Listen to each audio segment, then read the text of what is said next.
Today's date is January 12th, 2024. My name is Dan Pemberton, and I am being assisted by Mr. Ed Lynch as photographer. This interview is part of the Veterans History Project sponsored by the Library of Congress. Today we are interviewing Dr. Robert L. Eisenhart, a veteran who served in the United States Army. This interview is being conducted in the home of Dr. Eisenhart in Woodland Hills, California. Dr. Eisenhart, please state your full name, date, and place of birth. My name is Robert Lee Eisenhart. My date of birth was December 5th, 1938, and I was born in San Antonio, Texas. Can you tell us a little bit about your family background and your early childhood? Well, I was brought up mostly on Air Force bases and had school on the bases up through the 6th grade. The first school that I went to off base was in Rapid City, South Dakota, and that was obviously 7th grade. And then from then on, it was pretty much schools off base. Tell us a little about your father. My father was a command pilot in World War II, flying B-29s out of Tinian Island in the Pacific. So he flew over Japan. He flew many times over Japan. That makes me an Air Force brat, and I'm proud of it. Good for you. While I was growing up in those younger years, I was a Boy Scout. Spent many activities with the Boy Scouts. I was a Star Scout in a rank, and I was a member of the Order of the Arrow. And one of the most exciting things done at that time, in 1953, I went to the National Boy Scout Jamboree that was in Newport Beach, California. So that represented I was living in Ohio at the time, and it represented a trip, cross-country train trip with a group of kids, which I was one of.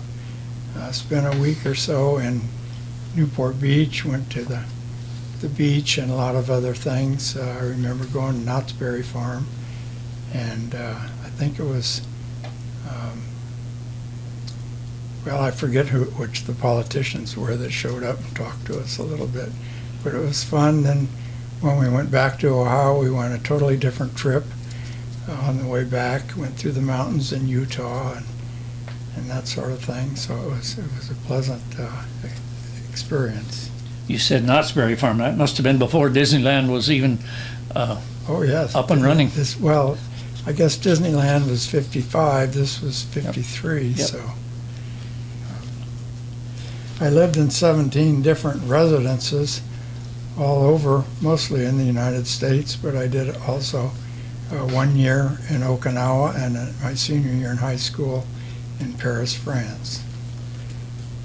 So any other assignments that your father had that you were proud of and you were well aware of? Well, he went to many of the military colleges, the college in Maxwell Air Force Base in Alabama, and also Industrial War College in Washington, D.C. I'll mention a little bit about that one. That was my junior year in high school when we talk about that. So, so we have a picture here of the family. That 1960 is when I graduated from college. I'm standing in the middle of the picture, and I'm the middle son of 3. This is at Webb Air Force Base, where my father was the base commander. Would you say that's how you got interested in the military, since you were a brat? Well, probably. I was brought up in that sort of discipline, and I fit right in with it. Many times you'd be on the base. Some of it's hard to talk about. I'm very patriotic. Excellent. But what I was going to say is I guess at 5 o'clock, something would go off and everybody would stop. And they'd play the national anthem or something to take the flag down. Absolutely. So you just learned that, you know. Well schooled as a brat, well schooled in, Right. in Right. military discipline. So, where'd you go to high school? What'd you do in high school? Well, I started out at Fairborn High School. It's right outside Wright-Patterson Air Force Base in Dayton, Ohio. I was there for 3 years, my 8th, 9th, and 10th grade. I guess the only activity that I had at that point was playing golf in the sophomore year. And one exciting thing for me in particular was on that same year I won a golf tournament, a father-son tournament with my father in a country club in downtown Dayton. So in my junior year, he went to the Industrial College in Washington, D.C.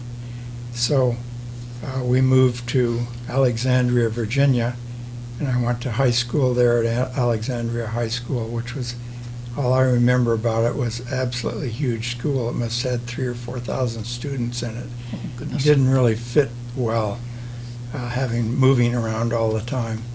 But I did play on the golf team there. And then my last year in high school was when we moved to Paris, France. My father went to the embassy and was head of the Air Force group there in the embassy. And there was a Paris American high school, and over there they didn't have a golf team. We only had 44 people in the senior class, so it was relatively small. But everybody got along fine because they're all military dependents and they're all used to that kind of life. Got a lot in common then. That's correct. Sure.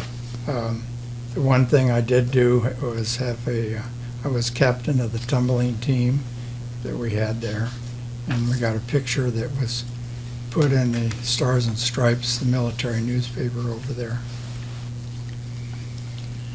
So now you're graduated from high school. Was that 1956? Yes, correct.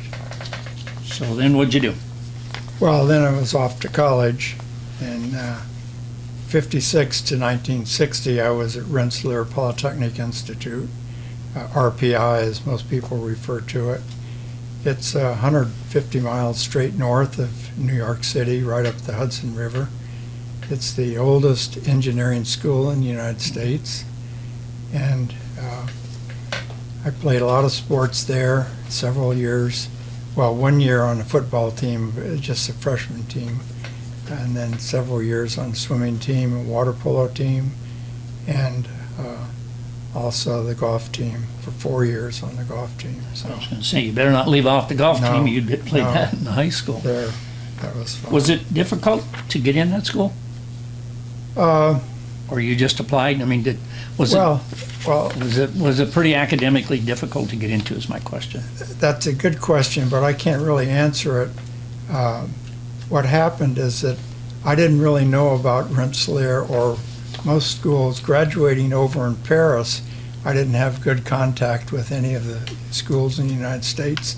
So I went to the school counselor, and he made a recommendation that Rensselaer was an excellent school, and it looked like engineering was what I wanted to do. So he wrote a letter and helped me get into Rensselaer, and I was accepted. So I had good grades all the way Obviously. through school. So I think that was the main thing.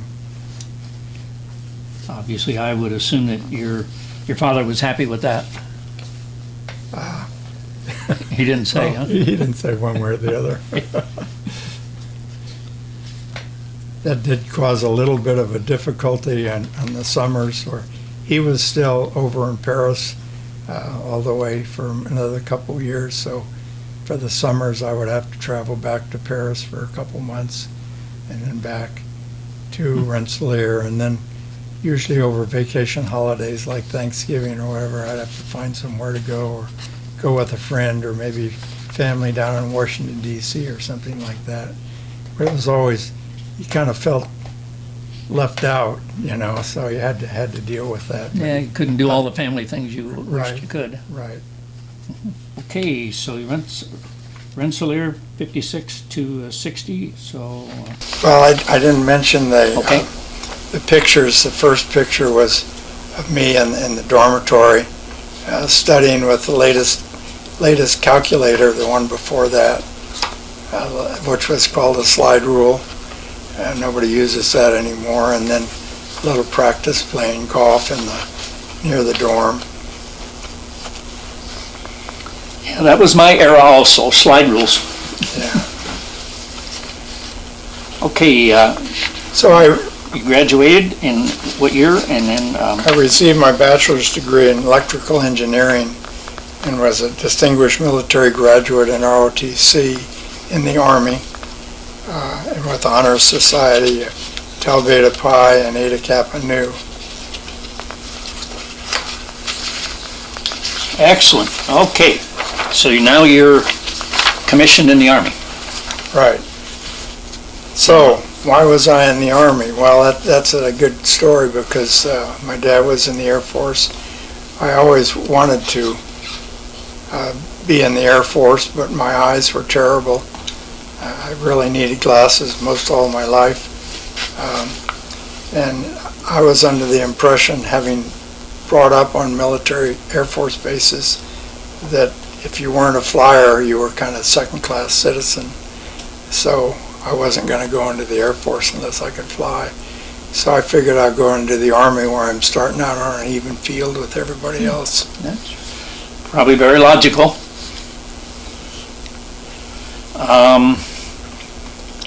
Basic training, and what did you do after basic training, specialized training?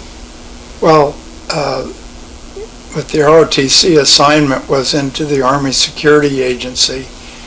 From Rensselaer being a high-tech school, all of the EE guys that were in the Army that went to ROTC, where they were all sent to the Army Security Agency. Oh, okay.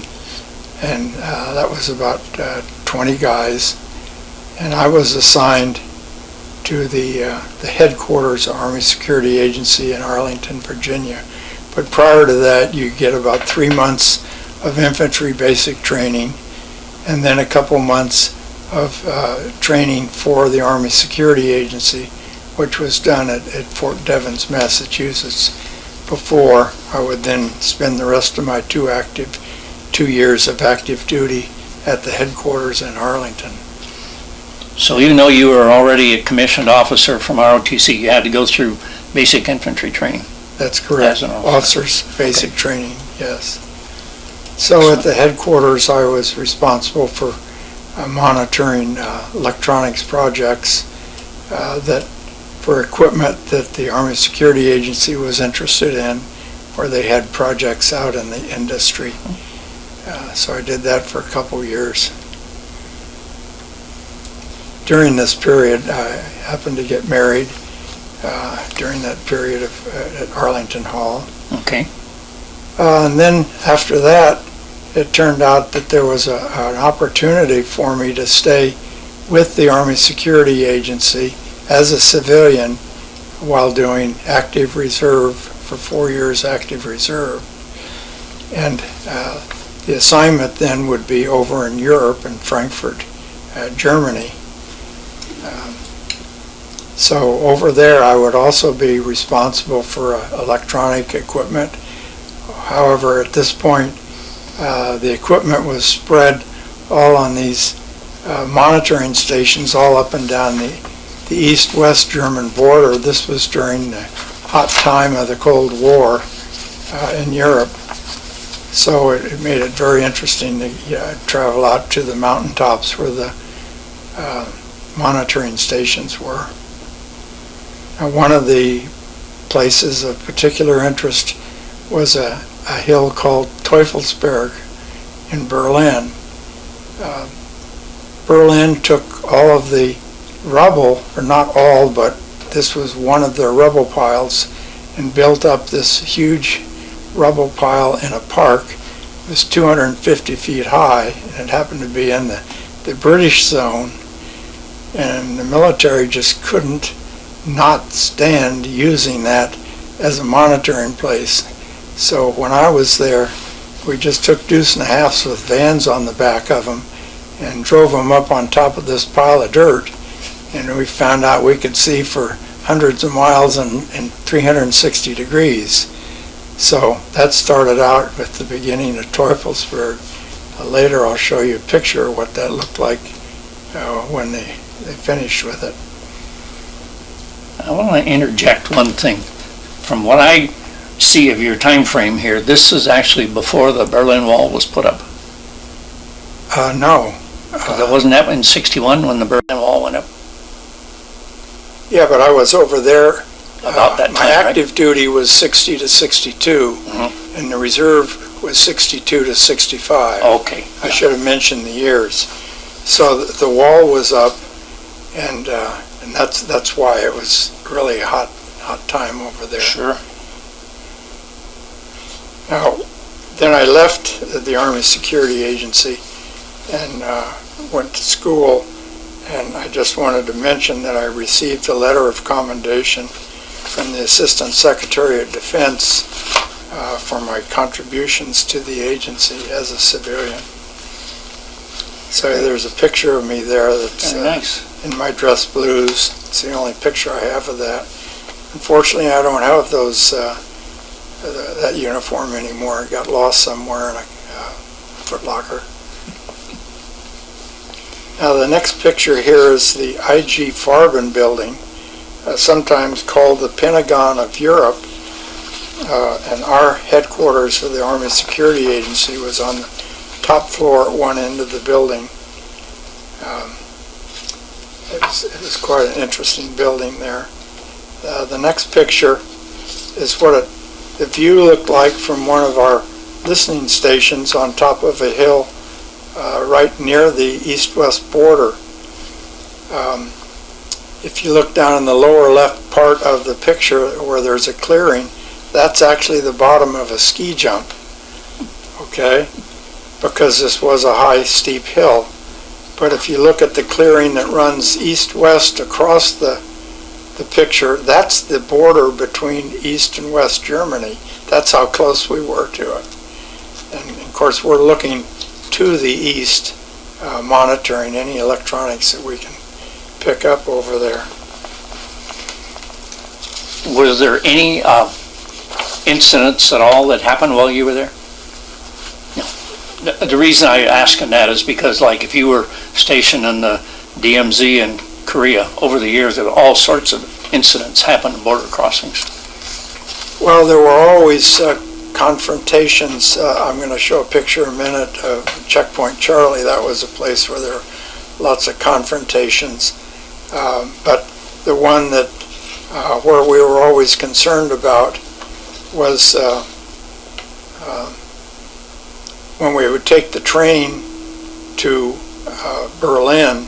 You have to go through East Germany, but the train itself is a sovereign country to the U.S. Goodness. So the Germans can't do anything with it, but they can hassle you and put you over on a siding and say we're doing maintenance or something up there on the road.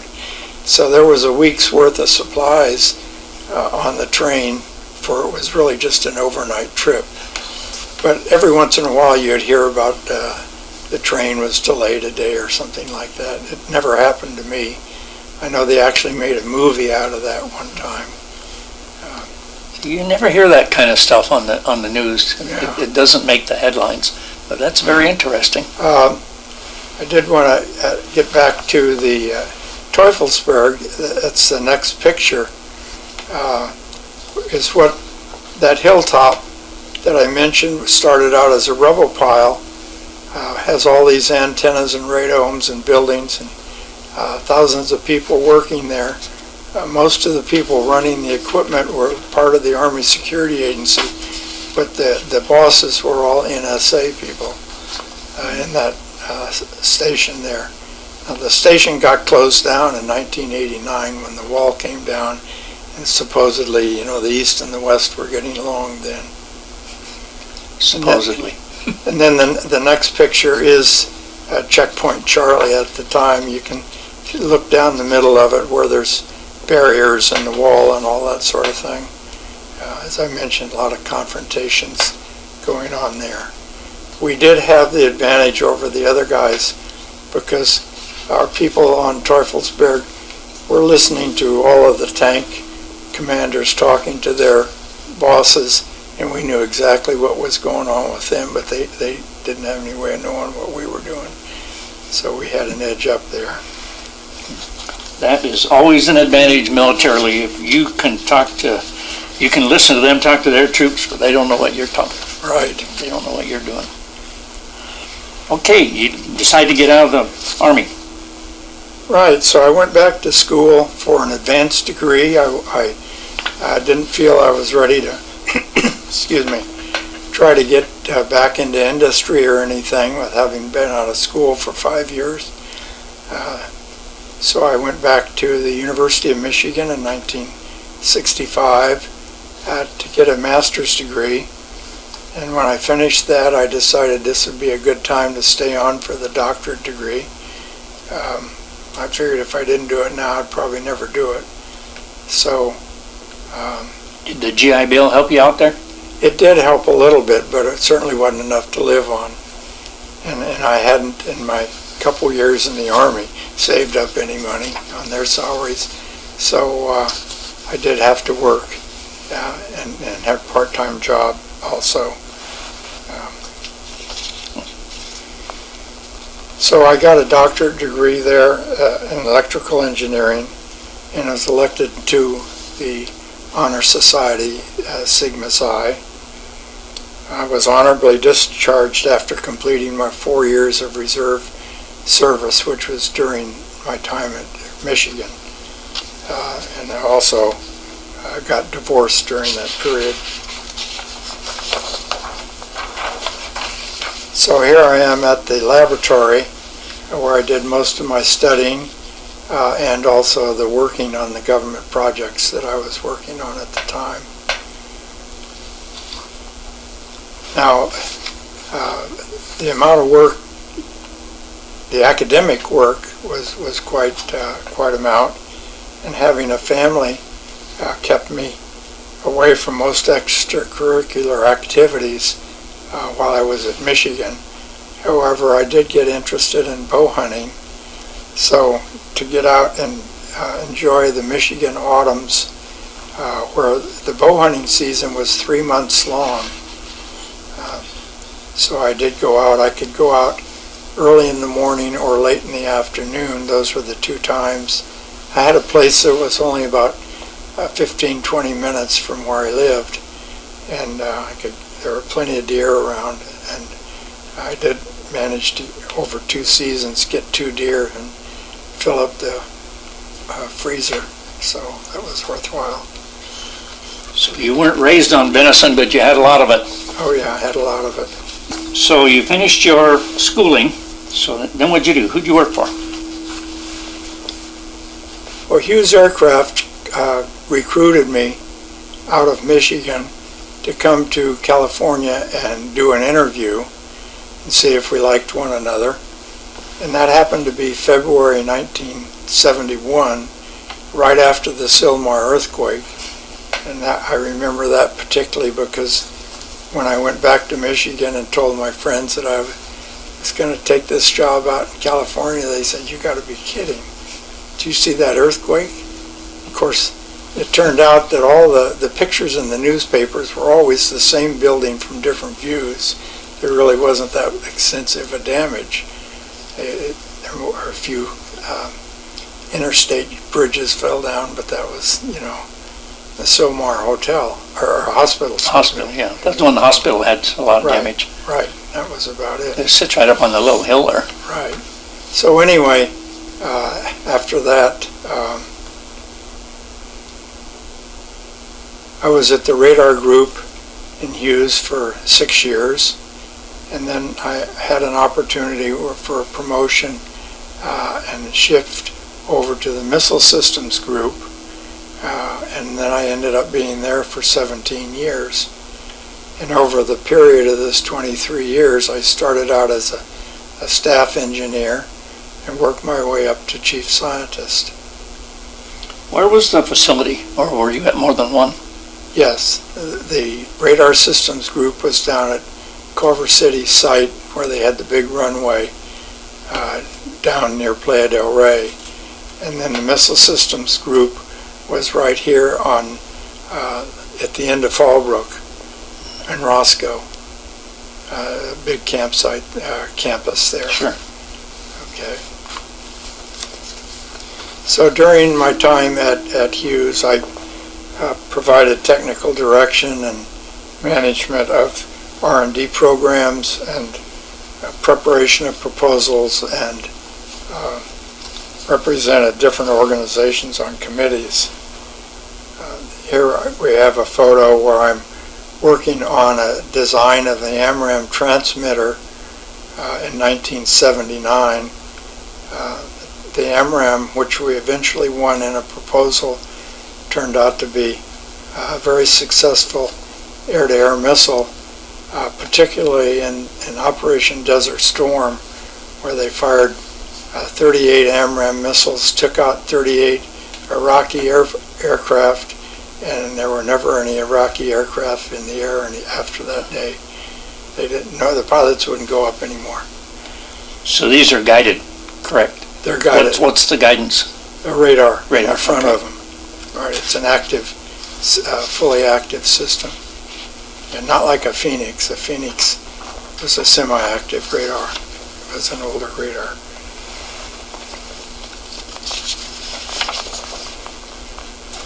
So I received special recognition for superior R&D management from 1981 through 1985 in high government, resulting in high government ratings.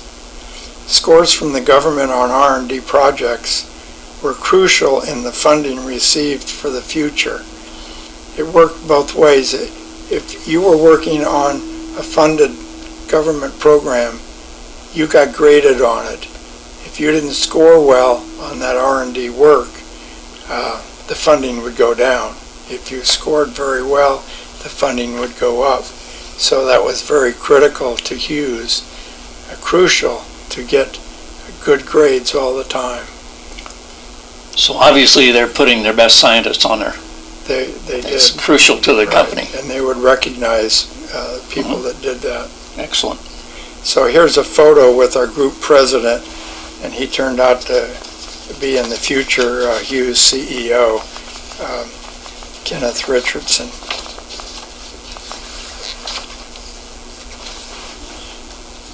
I also led projects for the design of microwave circuits, antennas, and systems, and new applications for high-power microwaves and electronically scanned arrays. All of that resulted in 11 patents while I was at Hughes. Here's a picture of the very first patent design that I had while I was at Hughes. It doesn't look like much, but this was a component used in the laboratory for making measurements, transitions between cable-type systems to flat circuit design systems. This connector worldwide was called the Eisenhart connector. It was manufactured in two different companies, one here and one in Germany, and it was very successful. So if your name is on it, do you get money from this? I did for the first 17 years out of the American company, not the German company, because I didn't have a patent in Germany. So you said you were granted 11 patents. Did you get money from all of them or none of them? No, none of the others. They all, including that first one, belonged to Hughes, not me.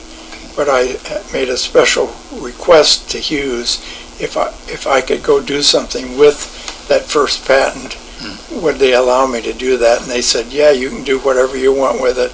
You can get reimbursed for it. But if we decide that we want to do anything with it, we still have the rights to do it. I said, that sounds fine. So that's the way it worked. Now, when coming to Los Angeles in 1971 to work for Hughes, I took up tennis, scuba diving, skiing, and mountain backpacking for new fun things to do. These were new opportunities I'd never had before. Subsequently, I married my second wife, Nancy, in 1982, and we are still enjoying life after 41 years. You see that in the next picture. Fantastic. Also, for So fun... did you give up golf, although you played it in high school? No. Well, that's a different story, but I can inject a quick answer to it. I basically gave up golf for close to 50 years because I never had time for golf while I was working on my career. Once, in fact, I didn't even have time for it during graduate work at Michigan. And there weren't many golf courses in Germany, so basically gave it up and didn't start to play again until I retired. Okay? But you could go do these other things at random, Sure. you know, like playing tennis or... And you didn't need tennis, but you didn't need a need partner or a golf course, backpacking. Yeah, or 6 hours chunk a day. So that was the difference. Of course, I always wanted to play. I might play 2 or 3 times a year with my brother when I would see him or something, but nothing more regular than that. So anyway, from 1979 to 1989, I became a professional tennis umpire and was able to work some professional male and female tournaments that were in the Los Angeles area. Unfortunately, they don't have those anymore, but they were really great back in the 70s and 80s.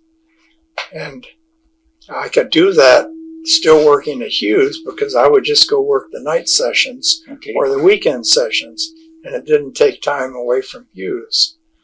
So that lasted, and I did one Davis Cup match in San Diego on a weekend, and then I was invited to do a week back at New York City for the U.S. Open, which I did. Of course, that took a week vacation. And then after that, they started changing the rules and making it more difficult to be a lines person. They wanted someone that did a lot of traveling, and I wasn't going to take my vacation time away from Hughes to do that. So that's when I stopped doing professional umpiring. Not to put you on the spot, but who won the tennis open that year on the men's side? It's probably Sampras, but he won a lot of them.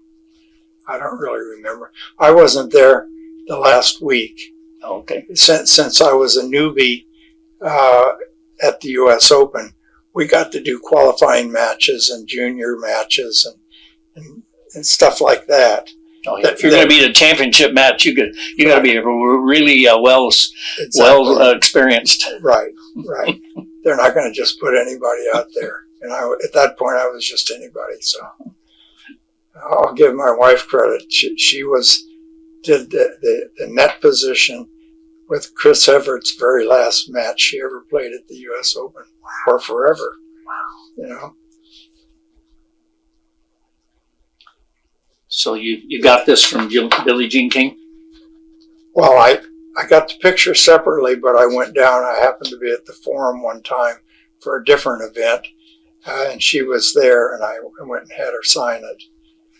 But you can see me over to the right side of the picture doing the sideline, calling the lines. Excellent. Okay, after 17 years with Hughes, then what happens? Well, I was 17 years at Missile Systems. I'm sorry. That's all right. 23 years altogether. And Hughes closed down the site where I was working, and I had 3 options.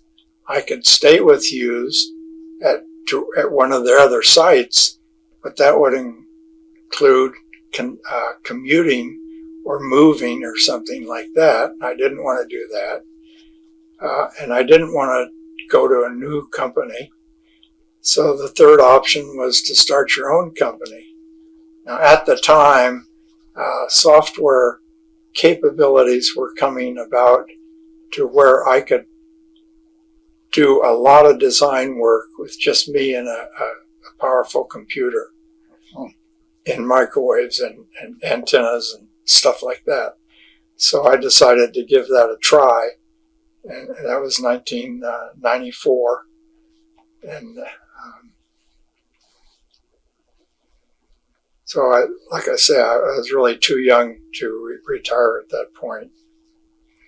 So you started your own company, consulting company. Yeah, I had an excellent technical reputation throughout my many years at Hughes, and work and papers that I had presented. I'd presented over 40 papers through conferences and all that sort of thing in all those years. And so I was able to get clients pretty readily, usually by reference. So I decided to do the consulting and call the company Eisenhart and Associates. Lasted 24 years. Had over 60 clients that were usually repeat clients. They would come back. They were happy with what I did. Good. And developed another 3 patents. These are corporations, not individuals, as your clients. Some were just 2 or 3 people, small companies. Other ones very large, like Northrop Grumman. I worked for them. I worked for Hughes also as a consultant, and all size different companies. It didn't matter. I usually would have one person at the company that was a point man, and he was the one that gave me my assignment and took all my reports. And then sometimes I would go have a meeting with the company.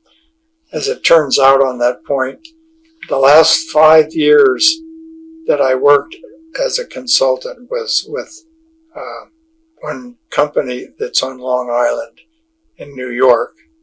And in that 5 years, I only had one meeting with them. And they wanted me to keep right on going. They didn't want me to quit, but at 80 years old, I decided to quit. That was old enough. You said you have a couple of notable accomplishments? Okay, now, during that time at Hughes, when I was heavily involved in the microwave profession, I was also a member of the IEEE, which is the International Institute of Electronic and Electrical Engineers, where I was a life fellow in that organization. I did a lot with the organization throughout my whole career, but 2 notable things were that first, I was asked and accepted the job of general chairman of a symposium, a week-long conference to run that in 1999. So that was a huge job. And the picture here shows me at the opening ceremonies for the conference. Okay.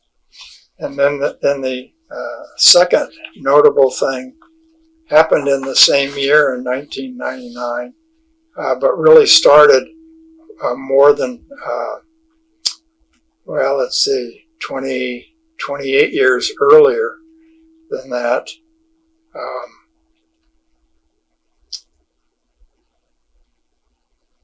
When I wrote a paper based on my thesis, and that paper eventually in 1999 was accepted, and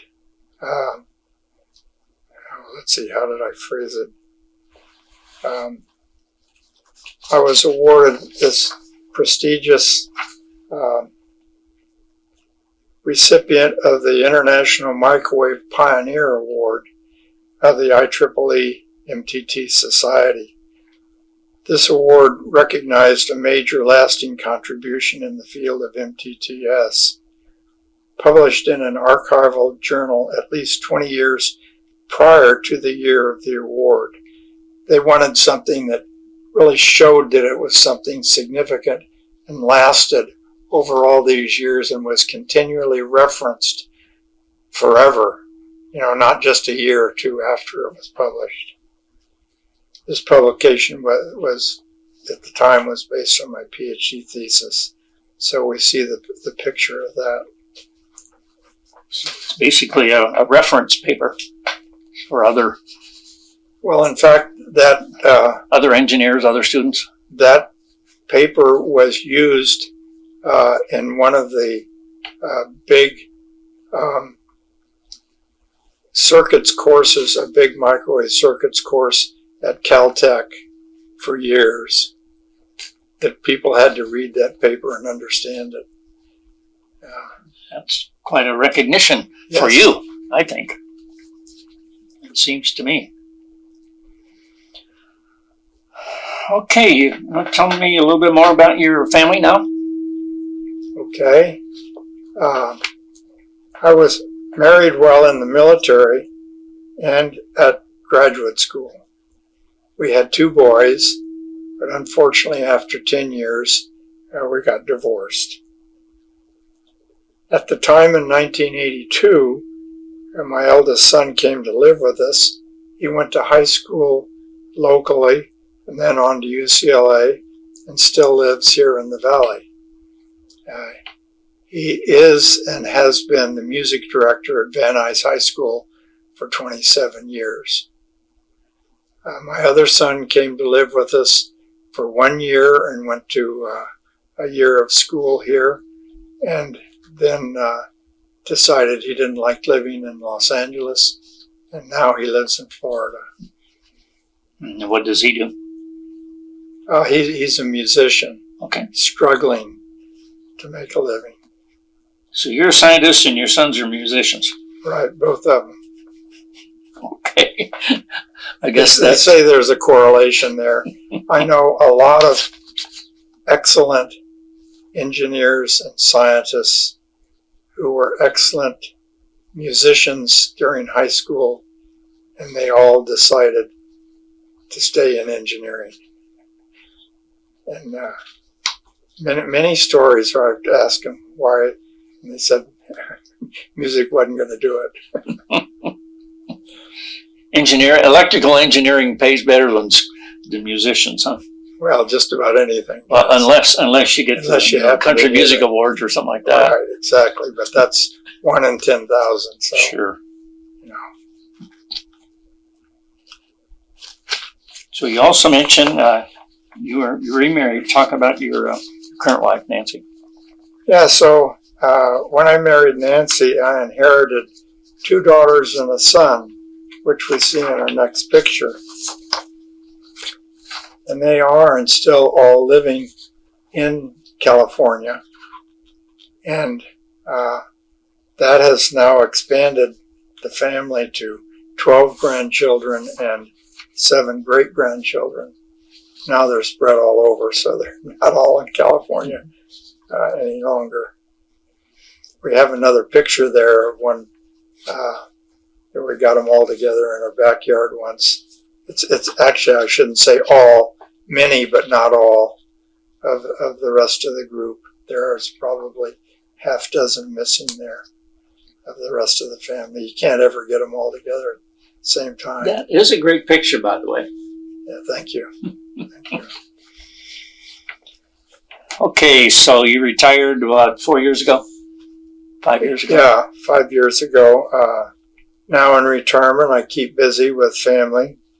Golf, I took up chess, building model airplanes, some traveling, and involvement with several veterans organizations. Now I'd like to summarize. I would say that I had a disciplined and happy upbringing. I enjoyed my time in the military. I enjoyed the challenge and ultimate value of my graduate studies at Michigan.